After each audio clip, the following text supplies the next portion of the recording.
प्रपन्नपारिजाताय स्तोत्रवेत्रैकपाणये ज्ञानमुद्राय कृष्णाय गीतामृतदुहे नमः। सर्वोपनिषदो गावो दोता गोपालनन्दनः पार्थो वत्सः सुधीर्भोक्तः दुग्धम् गीतामृतम् महत्।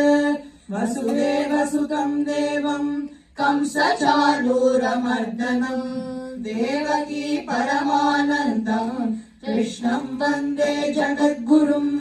भीष्मद्रोणतटा जयद्रथजला गान्धारनीलोत्पला शल्यग्राहवती कृपेण वहनी कर्णेन वेलाकुला अश्वत्थाम विकर्णघोरमकरा दुर्योधनावर्तिनी सोत्तीर्णा खलु पाण्डवैरणनदी कैवर्तकः केशवः।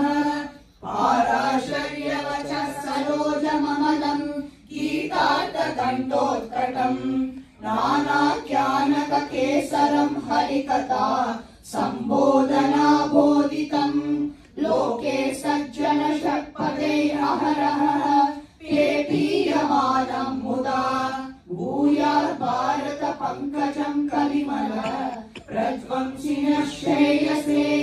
मूकम् करोति वाचालम् पङ्गुम् लङ्घयते गिरिम् यत्कृपातमहम् वन्दे परमानन्दमाधवम्। यम् ब्रह्मा वरुणेन्द्र रुद्रमरुतः स्तुन्वन्ति दिव्यैः स्तवैः वेदैः साङ्गपरमोपनिषदैः गायन्ति यम् सामगाः। ध्यानावस्थिततद्गतेन मनसा पश्यन्ति यम् योगिनो यस्यान्तम् न विदुः सुरासुरगणा देवाय तस्मै नमः।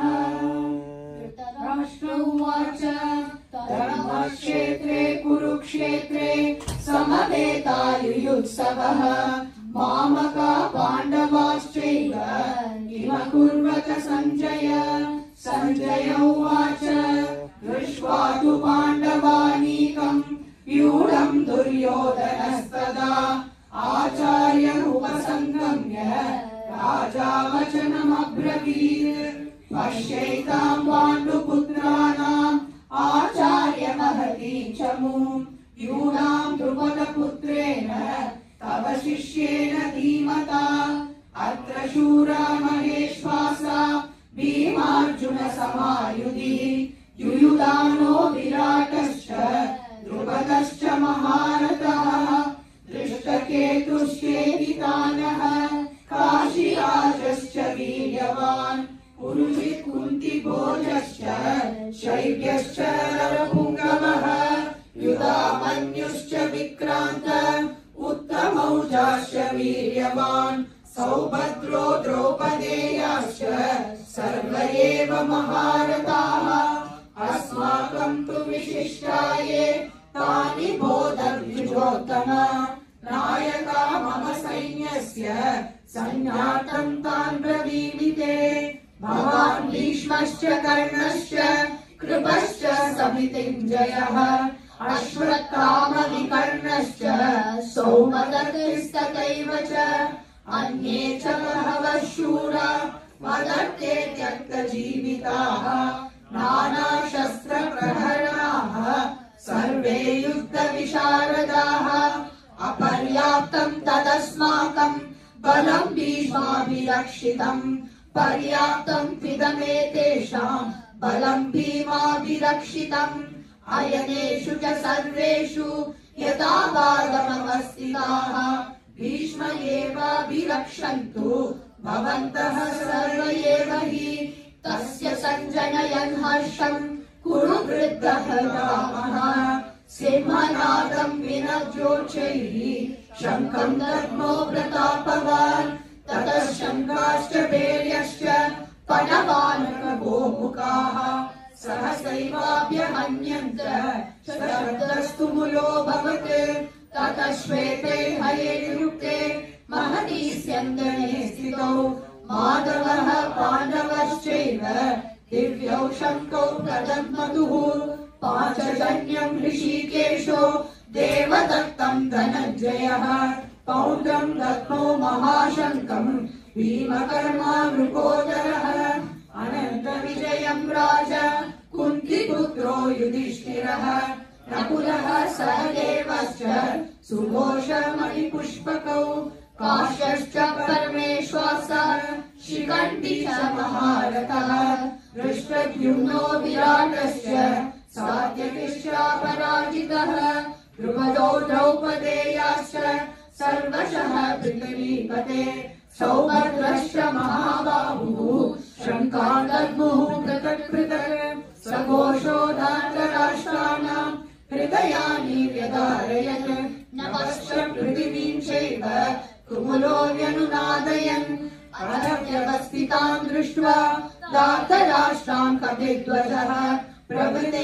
शस्त्रसम्पादे धनुरुद्यम्य पाण्डवः ऋषिकेशं तदा वाक्यम् इदमाह महीपते अर्जुन उवाच सेनयोरुभयोर्मध्ये रथं स्थापय मे अच्युत यावदेतान् निरीक्षेऽहं योद्धुकामानवस्थितान् कैर्मया सह योद्धव्यम् अस्मिन् रणसमुद्यमे योत्स्यमानान्वेक्षेऽहं ययेते तत्र समागताः धार्तराष्ट्रस्य दुर्बुद्धेः युद्धे प्रियचिकीर्षवः सञ्जय उवाच एवमुक्तो ऋषिकेशो गुडाकेशेन भारत सेनयोरुभयोर्मध्ये स्थापयित्वा रथोत्तमम् भीष्मद्रोण प्रमुखतः सर्वेषां च महीक्षिताम् उवाच पार्थ पश्येतान् समवेतान् कुरूनिति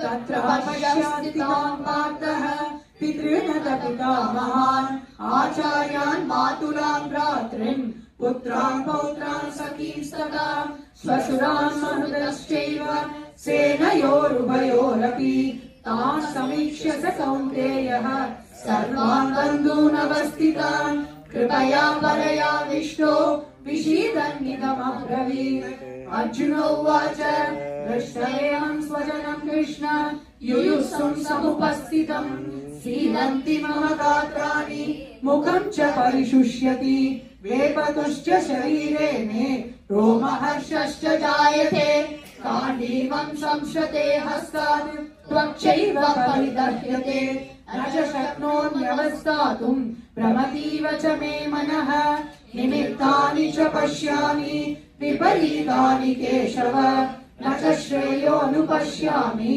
हत्वा स्वजनमाहवे न काङ्क्षे विजयं कृष्ण न च राज्यं सुखानि च किं नो राजेन गोविन्द किं भोगैर्जीवितेन वा येषामत्ये काङ्क्षितं नो राज्यं भोगाः सुखानि च तैमे अवस्थिता युद्धे प्राणां त्यक्त्वा धनानि च आचार्य पितरः पुत्राः तथैव च पितामहाः मातुला श्वशुरा पौत्राः शालाः सम्बन्धिनस्तथा एतान् हन्तुमिच्छामि नतोऽपि मधुसूदन अपि त्रैलोक्यराज्यस्य हेतोः किं नु मही कृते निहत्य धार्तराष्ट्रानः कापीति स्यात् जनार्दन पापमेवाश्रयेदस्मान् हत्वैतानाततायिनः तस्मान्नार्हा वयं हन्तुं धार्तराष्ट्रान् स्वबान्धवान् स्वजनं हि कथं हत्वा सुखिनः स्याम माधव यद्येपेतन पश्यन्ति लोभोपहत चेतसः कुलक्षय कृतं दोषं मित्रद्रोहे च पातकम् कथं न ज्ञेयमस्माभिः पापकस्मानि वर्तितुम् कुलक्षय कृतं दोषं प्रपश्यद्भिर्जनार्दन कुलक्षये प्रणश्यन्ति कुलधर्माः सनातनाः कर्मे नष्टे कुलं कृत्स्नम् अधर्मोऽपि भवत्युत अधर्माभिभवात् कृष्ण प्रदुष्यन्ति कुलस्त्रियः स्त्रीषु दुष्टाशु वाष्णेय जायते वर्णसङ्करः सङ्करो नरकायैव कुलज्ञानां कुलस्य च पतन्ति पितरो ह्येषां लुप्तपिण्डोदकक्रियाः दोषैर्येतैः कुलज्ञानां वर्णसङ्करकारकैः उत्साद्यन्ते जातिधर्माः कुलधर्माश्च शाश्वताः उत्सन्नकुलधर्माणां मनुष्याणां जनार्दन नरके नियतं वासो भवतीत्यनुशुश्रुव अहो वद महत्पापं कर्तुं व्यवसिता वयं यद् राज्यसुखलोभेन हन्तुं स्वजनमुद्यताः यदि मां प्रतीकारम् अशस्त्रं शस्त्रपाणयः धातराष्ट्रारणे हन्युस्तन्मे क्षेमतरं भवेत् सञ्जय उवाच एवमुक्त्वार्जुनः सङ्ख्ये ततोपस्थौवाचत् विसृज्य शरणं चापं शोकसंविघ्नमानसः हरे राम राम राम हरे हरे हरे कृष्ण कृष्ण कृष्ण हरे हरे हरे राम राम राम हरे हरे हरे कृष्ण कृष्ण कृष्ण कृष्ण